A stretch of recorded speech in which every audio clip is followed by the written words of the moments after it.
Okay, here's this. Okay, so welcome back to Guard Ducks. Hopefully this will actually make it into a YouTube video. I've made so many of these, but they just never get uploaded anywhere, because that's just kind of how it be right now. But I'm now on my merry way to go work with a client. Ooh, fancy clientele. That's the thing we got now.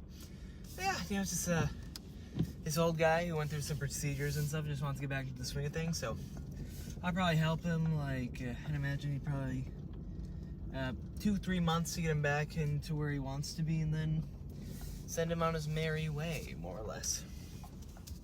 Because, I've said it once, maybe I'll say it again, maybe if I haven't already said it once, I'm not, working with lifestyle clients is okay. Obviously that's not where I want my coaching, specialty to be. As a competitive bodybuilder, I want to work with other fellow competitive bodybuilders. And, to do that, you gotta work with lifestyle people. You gotta show to an extent that you know what you're doing. And, you gotta start with people who are more willing to kind of put their lives more in your hands. And that's where lifestyle people come in. They more or less just need any kind of guidance, so they're willing to, kind of give you full control on the matter. People who are, competitive bodybuilders have typically a good semblance of what they need to do. So they need to see that you know how to do stuff more so than them before they are willing to pay you. So, at least that's what I've seen from my own experience, and then just working with, other coaches and other people being coached by other people and so forth. So, that's what we got going on there. But yeah, it's been a long while. I think last time we did one of these car talks, it was post-show. Gosh darn, it was a couple days, or maybe a week or two. But yeah, now we are way post-show. It's a different season now, which is kind of crazy. Winter kind of came out of nowhere. Now, mind you, it was cold, but then all of a sudden yesterday we got a snowstorm, and the snow was supposed to be chronically just around now, pretty much through the holiday season and all that fun stuff. Which I'm here for, as long as the roads aren't slick, because me and Winter, we got a history. Mainly for the fact that there's this one November, I was going on an overpass in a truck and stuff like that. It was a Ram North Dakota, and this smaller truck. I was going, all of a sudden I saw my speedometer go woo, the car started going woo, and I was so smart. I had been driving for 3 months at that point, and I decided to hit the brakes. And for those who don't know, when you hit some ice and you decide to hit the brakes, what tends to happen is you do a little spinny spin, and I spun into the guardrail of an overpass. Luckily, everyone in the car who was with me, because I was driving to school with my brother and my sister, we were fine. The truck, however, that was $4,000 in damages that I had to, cough up the money for. So, a little bit of a net loss there, I can't lie, but, lesson learned. Also, now I drive a 4-wheel drive vehicle, so life's a little easier in that regard. But yeah. Anyway, let's talk back to lifting. So I have started, doing the upper-lower split and upper-lower split. Uh-oh, science-based, everything else sucks, I'm just so awful. But yeah, I decided to move to a science-based kind of methodology, more or less, because, not science, I've always been science-based, but an upper-lower methodology, because the studies regarding frequency seem pretty nifty, and I've just been seeing more what I would call personally reputable sources kind of sporting the upper-lower methodology and getting really good results. So I'm gonna give it a whirl. Obviously do my best to work within my means. I might put the signature gingerbread man little spin on the upper-lower idea and see what happens. But yeah, no, I started yesterday with an upper day, which being able to hit chest, back, some arms and stuff, the pump was phenomenal, and I cannot lie, the fatigue is non-existent today, but I was still training intense as all heck yesterday, so I'm excited to see how it goes. Because, it's funny, because I've always been a science-based lifter, but there was a moment where I was going after some other science-based people, but in all actuality, I wasn't going after them because it was science-based. It's just because I don't like what a lot of science-based people stand for nowadays. But that's TikTok drama. We're currently on YouTube, and YouTube's a bigger deal, gosh darn it. But yeah, today it's gonna be a lower day, which means we're just gonna be going ham with the lower body. which will be interesting, because the big thing for me with the lower body is the way I always did it, when I started working with my coach and stuff, how I would always do it, is there'd be a single quad day, and then there'd be more hamstring stuff there throughout the week as more accessory-oriented work.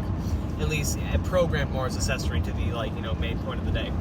And it's going to be interesting doing them all in one, because when it comes to legs, I am a intense little guy. Like I'm only 5'6", and I'm not that large, in all honesty. I mean, I like to think I am, but it's gonna be a little quirky. It's gonna be nifty, I hope, and yeah, we'll see what happens. The one thing though about this gym I'm going to, hamstring equipment is lacking. I wish I could say otherwise, but all they got is the seated hamstring curl, and while that is pretty baller, it's like I need my lying hamstring curls and and stuff. But I mean, on the bright side, I can also do RDLs, and they have some pretty hefty dumbbells, so I can do an extra large stretch oriented stiff leg deadlift RDL kind of situation.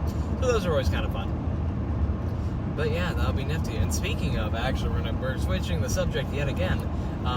In regards to some equipment and wishing that this facility had more, we got a gym going. Now, mind you, is it up and going? No, but I have a business partner now, and me and him, we're going to be meeting up probably Monday by the looks of it. Hopefully, we'll see how that ends up going. And we are going to be making some big moves, because it's funny. So I made a video the other day on my socials and just being like, yeah, no, I'm done waiting around and stuff. It's like we're full sending the gym idea, because now that I'm officially going to be a college dropout, I got to use my brain somehow. I got to be successful in some kind of way, because I refuse to be of the mindset that if you drop out of college, you're not smart, or you couldn't handle it. I could have handled college. I could have made it through. It's just everything college offers is not something I need. So why would I waste my time? And why not just go for the big thing? And I'm very lucky I did so, because I make that video. I get a DM from one of my old friends from high school and stuff like that. And he's like, hey man, dude, I've been thinking about starting a gym as well. And I saw your video, and it was ironic. He had a meeting with an investor, because he was getting stuff working for himself as well.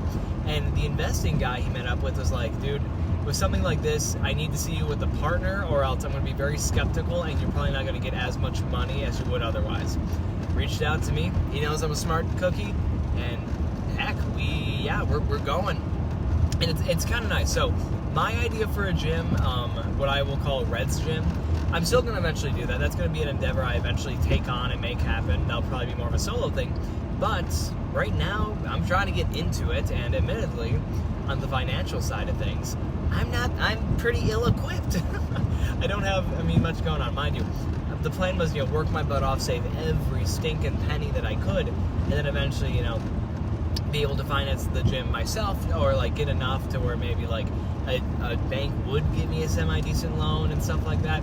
But he has all the connections that I was missing, and I have all of the long-term strategy and the ability to work with statistics and marketing stuff that he doesn't have. So it works out really well. So to where we're going to work together and get this to happen.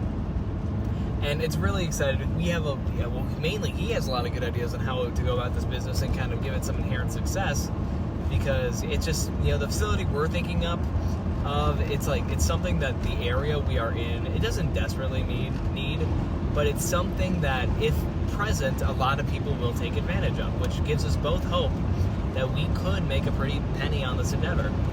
And admittedly, it's making money, that's obviously a big thing that I want to do during this endeavor. It's you don't start a business for the love and joy of it, even though it's a bit of both for me, but you got to have some financial incentive, or else if you're not fighting for your well-being, your paycheck, the business is just going to kind of fail.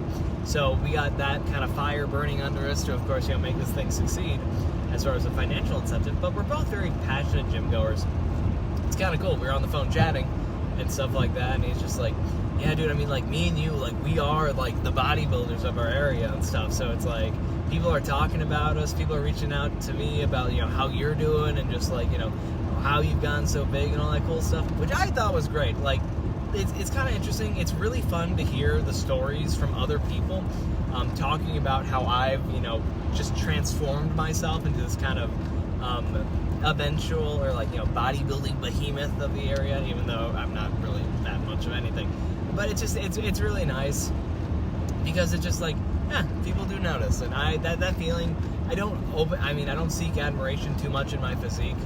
I more or less like seek the admiration that, people are noticing. I like when people just, pay me a little like peace of mind. I don't need constant like showering of praise, because that stuff, that can get weird. There are people out there who take that a bit too far, and I've had to block a couple of those people. But just like people who are more, I'm a fan of being acknowledged by people, with lives. Like it's the little things that count. But anyway, where was I? Yeah, so we're the two kind of bodybuilders in the area, and us starting up a gym of all things, like, on paper, we're very community-oriented. We know a lot of people in the area, and, it would more or less kind of set up a little chain reaction. We get a couple more people going. Plan is to have a 24/7 area, which will help, because currently with the situations we got around us, like, there are some timing things that some other like workout facilities have that are just not really it for a lot of people and stuff. So we're hoping to kind of fix up that market a little bit and get kind of last people remaining. And the best part is there are not really a lot of like good facilities for a while around. So we're really, really hoping what we can end up do is like cash in on a market that is very much present, but just no one has touched. So I'm very excited to see how it goes. Because, like, I think the way it's going to go is the guy I'm working with more or less has the idea of, like, how this gym's going to look and everything. And I'm just going to be there, I'm more of a logistics guy, I think, in this whole situation, which is fine by me. But what will be extra quirky is that, he has this idea of how he wants all the gyms to set up and stuff like that. And I'm just going to kind of be there making sure, we got the money and the proper finances for stuff. It'll be really, really cool. And yeah, it's just nice because, like, theoretically, seeing how this may all go, by the time I'm like 22, 23, I'm gonna own a gym. Like, you don't see a lot of stuff like that happening, and you see people on social media being like, "Oh, this is my life," and stuff, and the glorification on like these big things that a lot of people can accomplish, I think it is a bit much, and it's not the best for a lot of people's like perception of themselves. But being in the position where, like, I could be one of those lads, it's honestly, it's interesting because, like, I don't want to be that guy, but, people go throughout life and, they kind of do their things. I've always seen myself as someone who does not necessarily, like, run with the grain a lot of the time. And that's just, it's always kind of been for me. Like, I was a cross-country runner I was cross captain, and, that guy's really cool. He has a loud truck. But anyway, like, I was cross captain and drum major at the same time. And, like, I know that's just high school, but even then in other things, it's like, I was the music major who was, a bodybuilder as well. And I just always found myself sticking out in some, like, bizarre ways and not necessarily doing terrible in all the things I was doing. And I turned a little too fast. Wow, that was brutal right there. We have a new angle now because my tripod just went kapooey. That was pretty funny. There was a semi coming at me, and I'm like, do I wait? But then there's a longer thing of cars behind him, and I got to get to the gym, and I got to get dressed still. So I decided, we ball, we go, we out here, and ball indeed I did. But yeah, so that'll be fun. Setting up that thing, and like the coolest part I'm actually looking forward to is the act of like building the thing, busting down the walls, building up the stuff. And I've been on like the retail hunt recently because we have one idea that we're pretty sure is going to work, which won't require us to really like do anything too crazy construction wise. But on the off chance that the idea does not work, we got to be, have other things available. So I'm kind of just, I'm planning for the possible plan B. Also possibly setting up, maybe like scouting out the area for like maybe something for myself to do once, this whole project is complete. Because, crunching the numbers, it looks as if this endeavor could possibly yearly give us each I would say like, 70-ish thousand, like, in profits, but with just all these random expenses that could probably happen, like, it will probably end up being a little bit less than. But even then, like, to have a facility like that, just kind of, up and around and doing all that stuff, like, that's a living right there. Like, it's so bizarre to me because it's like, you know, I love my mom, love her to bits and pieces, but the way she talks and the way she continues to, now that, you know, I've discussed with her me dropping out, like she's of the mind where it's like, if you're not necessarily, if you know college, you more than likely going to be failure, especially if you are her son who chronically has had, you know, issues in the past with, you know, I would say more or less finding, not steady employment, but just like, I was never really into the blue collar aspects of life. I was never really that tough, nitty gritty kind of dude. I always found myself more on the, you know, brainier side of stuff. So seeing your kid, who is more academically inclined, decide to take more of the, I guess, blue collar-esque entrepreneurship route, I can see where that fear kicks in. I can see where you can be a little bit worried. But yeah, with that, I'm at the gym. I need to strip and then unstrip and then go work out. Maybe there'll be some clips. I don't know, because I'm gonna have to like train while training someone, because this place is only open till 6 and it's currently 4:23. So it's gonna be interesting.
The legs have been, at least from my feels of it, thoroughly worked out. I did a twingy with my left leg hammy. It's not feeling too hot. I was doing some, you know, I was able to put, you know, 4 plates on the leg press and just, you know, rep that sucker like a maniac. And yeah, shocking. I twinged something. I don't think I got a good enough stretching or something, but you know, we still gotta get a pump check regardless. And of course, you know, upper body, but we're here for the legs today. Uh-oh, here we go. Haha, I got shorts on, don't worry. And some people may wonder, it's like, why didn't you just remove the shorts and show the pump during the workout? Well, because your boy has some pretty sad calves-ish. I mean, not terrible, but I don't know, just, even though there's mass to the legs, there's not like a lot, plus the definition isn't really there, so it's, I don't know, I'm not too prone to showing off my legs. Right, here's like a slightly better shot of them. It looks, the lighting's not the greatest where I'm standing, but it's like, it's whatever. You get the point, you know. And side things. Ooh, wow. Yeah, no, that hammy, it's dense, but it hurts right now. It's just kind of lame. Then, I mean, it kind of helped though, because like, if you can't tell from the side angles, the left leg is a lot more better developed than the right, so I've had to prioritize the right leg a bit more. But you know, it's still, it's okay. It works. But anywho, or what's not, it's time for the full body poses. The real money makers. We're looking okay. I mean, honestly, the calf's kind of popping though. I found a different variation of calf raises that actually like felt like they worked better than the leg press oriented. It was actually, you know, with a just, you know, Smith machine and a piece of wood. Let's see how the left one looks. That angle is never good for me. It doesn't help that the thing's facing away, but okay, time for just other fun shenanigans and stuff.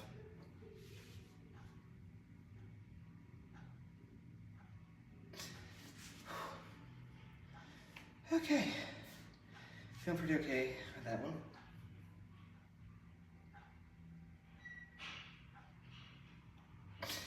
Okay, well, solid, nothing too crazy. Oh dang, looking thick from the back. Yikes. I'm thinking I really, really tweaked the hammy. Also, I look like I'm weirdly balding, but I have a lot of hair. That's funny. But yeah. Oh. Are we going to go hatless? Gonna let the forehead breathe? No, because I don't like how that looks. Oh. Little extra hair in the front. Okay, that's a little bit better looking to me. But yes, yeah, no, I tweaked that hammy something terrible. I was posing, and like my posers were feeling good. I was looking good. The upper body pump in relation to the lower body pump, considering I didn't even do any pump-oriented things for the upper body.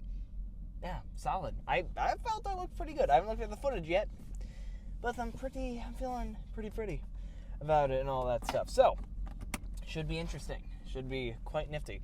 Now I gotta haul my butt back home. Gotta haul my butt to a gas station first and foremost, and yeah, it was a pretty solid gym session, mind you. It was a leg day, with the clients, which that was so much better than I was expecting. I think that might be my best one-on-one session in person with a client that I've ever had up to date. I mean, as of this date, which I think it's awesome. He's such a nice man. And the other part is he was on a ski patrol for 50 years, so the man had a lot of how old people will tell you stories and it's just like, whoa, that's crazy. He told actually really wacky stories that were actually very intriguing. I hate this tripod. Okay, that's something. All right, well that was fun. I need to get a more permanent little stand for the car because right now I'm chronically fighting with this thing on any semi-hard turn, which you don't see a lot of, but it's it's what we deal with. So, yeah, plan is I gotta fill up on I almost got that would have been some bad word right there. That would have been not so nice. But I need to fill up on some gas, and because, well, one, luckily the guy paid me, as I was kind of hoping he would today. So, and that's gonna be my to and fro the gym and stuff. And the goal is, I'm not really too big into in-person training right now, just because it's I'm pretty busy. If I had a way of making money that didn't require me to work a majority of the day, I'd be a lot more down for in-person training. But the way it kind of works out, I really only have enough time to work and then do my own workouts. I don't really have a lot of time to give to other folks at the moment. But I mean, it's always nice to have one or two clients that keep me, I guess, on top of my lifting knowledge and stuff. Because it's once you learn how to lift, you don't ever really forget. But the way of explaining to people, the way of just kind of working with the person in a gym-oriented setting, that is a skill that can get a little bit tarnished. However, being in the field of education and chronically having to work with young minds and just get across subjects that they don't understand, that kind of person-to-person work, I'm still incredibly phenomenal at that, dare I say. Oh God, if this thing falls again, I'm gonna cry. Oh, it jumped, it moved, and there we go. But anyway, well, time to fill up on gas, and hopefully I'll find a more steady place to put this dang thing next time I log on. Alrighty, and we are back. However, as you can tell, we're not by a gas station anymore. I'm actually quite far away from that gas station. What ended up happening is my phone was almost dead, so I had to kind of, call it more or less quits. It's nice to do a leg day, although, as I stated, the tweak of the leg. But yeah, now it's tomorrow will be then an upper day because I'm currently working with an upper-lower split thing. However, it's very poorly set up. Literally, just because of how my life was these last 2 days, I switched to it might even be a temporary upper-lower for 2 days, just to kind of get continuous stimulus with the legs. I had a lot of stuff happen, so it's just okay, we're gonna miss some days. We got to find a way to get adequate stimulus, because even though I'm probably losing some gains, it's not anything monumental, and moving weights is moving weights. Although I did it in a way that kind of hurt me, which yikes, yeah. And I guess to kind of maybe talk about that split a bit, the idea of upper lower a bit more. I mean, I see it, I understand it. I just we'll see. I don't know. My big thing is when I train, systemic fatigue loves me, mainly because I'm a sucker, and it's just I love busting out, half reps. I love, drop setting every now and then, which, I mean, I don't think it's a bad thing necessarily, to do those things and stuff. However, what will end up happening is you do drop sets and supersets, and it ends up fatiguing your system a little bit more, because the way to think about it is instead of seeing like drop sets and supersets of like squeezing more gains out of the muscle, it is more or less like it is squeezing more gains out of the muscle theoretically, but the tiredness and the fatigueness of it is just going to make your recovery a little bit worse. So it does come to the trade-off of maybe getting that little bit more for just having to rest for longer. So essentially, if you are going to do an upper lower split, you have to be so on top of just, watching your fatigue and all that stuff, which I suck at. I mean, that's why for me, like, I train hard and I like to train to a point of like complete like bodily failure, which, I mean, especially when you're doing something that requires a little bit more frequency, that intensity to an extent it has to be there for your full reps, but you can't really do it extra, weirdly enough. It's kind of bizarre, but moral of the story, as long as intensity is involved and stuff, you'll get gains. So it's like the people who are preaching it's like there's a wrong way, there's not a wrong way, there's just maybe like better ways, which I mean is the story of gym, like and that's just kind of how it be. There's always gonna be like things that are gonna work, but some things just tend to work a little bit better for more people. And a lot of people kind of forget that. A lot of people think, they need to be right. A lot of people think it's just like, oh, we'll work for them, we'll work for everybody else. And, I mean, so, in a theory, yes, like, for, let's take Ronnie Coleman, for example. The man moved a lot of weight. As one may say, heavy, I'm trying to say PG, but heavy, tush weight, heavy butt weight. And he very, more or less unconventional manners, there's like a lot of free weight movements. And I say unconventional for just, how science is nowadays. But like the thing is, if someone did the same thing, well, one, they would have to have the same amount of muscles, Ronnie, so they'd be kind of a freak inherently. And just also, like, someone could do that and probably not get the same gains. It's very bizarre how that whole thing works, and it's always so fascinating to me how different, genetics will react differently to certain amounts of training. Because, like, all muscle, it reacts to intensive things. Like, you lift a dumbbell that's really heavy right there. You do your 10 pounds or something, and it's just like, some people, their muscles will like eat that up. Other people can do like 10 pounds and have everything be like in a high intensity kind of situation, and maybe it just doesn't work as well. I don't really know. It's hard to put that kind of concept into words for me, I cannot lie. But yeah, it's really, I find those very quirky, and that's why I love working with like different people, and just like having like clients from a bunch of different backgrounds, because like it's so fun to problem shoot, and it's just so fun to like look at all the different details and like figure it out. It's like a giant Sudoku or something. And it's funny because as I've been working, getting the gym thing up and going, I've been running a lot of stats of, like what is the plausible, like most conservative estimate for the amount of, what is the possible client base we have within the surrounding areas for this facility that we're going to, maybe be starting up. And doing all the math, like finding the stats, like, okay, these age groups are going to be the most likely to do it, and out of those age groups, these people are going to be like theoretically healthy according to this data right here, actually able to go to the gym. And then using this data of people who tend to have, the amount of people within these age ranges who are like, they have memberships, so this percentage of people tends to be, they seem to more or less be, willing to purchase a membership or willing to go to the gym and all that stuff. Because you have to do so much problem solving in that regard too. Is there, there are things where it's like, people will think it's like, well, how many people work out? Let's use that statistic and that will help. Working out is not inherently oriented to the gym. You can work out in your basement. You can work out, on a track. You can work out in a public park. Like, you can work out anywhere. You need to look at like the data that actually applies to what you're freaking doing, which is another thing. Like, being someone now who's chronically looking at data in a business sense, I very much now have a better understanding of just like why, certain science data and stuff like that, you need to like watch every bit of a study to see if it even freaking applies to you. There's this one recent one being like, hey guys, full body lifting, do full body split thingy mabobby. But there was a study and it was based on like what old people were doing. Now, if you're an old person, full body might be for you. If you're senior citizen, you go by dick because, you're old enough where that wasn't funny. Like, you go and you do your full body splits. Other people, it might not be as beneficial. And that's the quirky part about it, And that, once again, goes to, like, the whole Ronnie Coleman thing. He got huge doing, all of his powerlifting movements and stuff like that.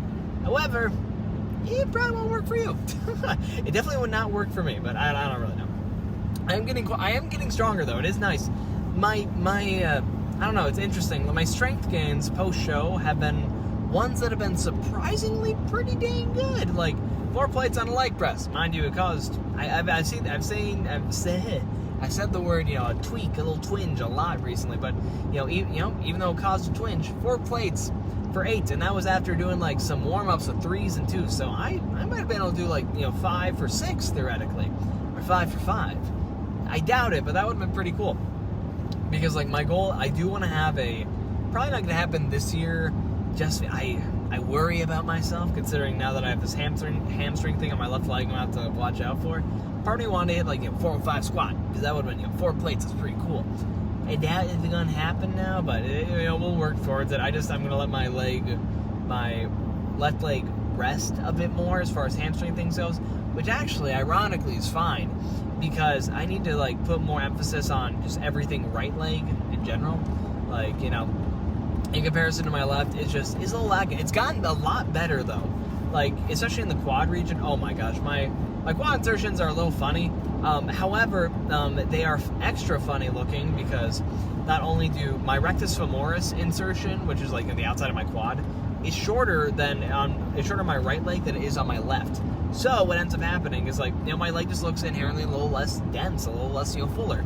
But then you take into consideration I've been biasing my left leg for the last I'd say 2 years of lifting and stuff. It's gonna look even worse. So that's just something I'm trying to work on a little bit. And part of me may be hoping it just the insertion will kind of fix itself with size, which tends to happen for a lot of people. And yeah, so I mean, even though it is unfortunate, and it is something I now have to be like extra, careful about, and it's gonna add a little bit of what I would call weirdiness to my training. It may be for the better good.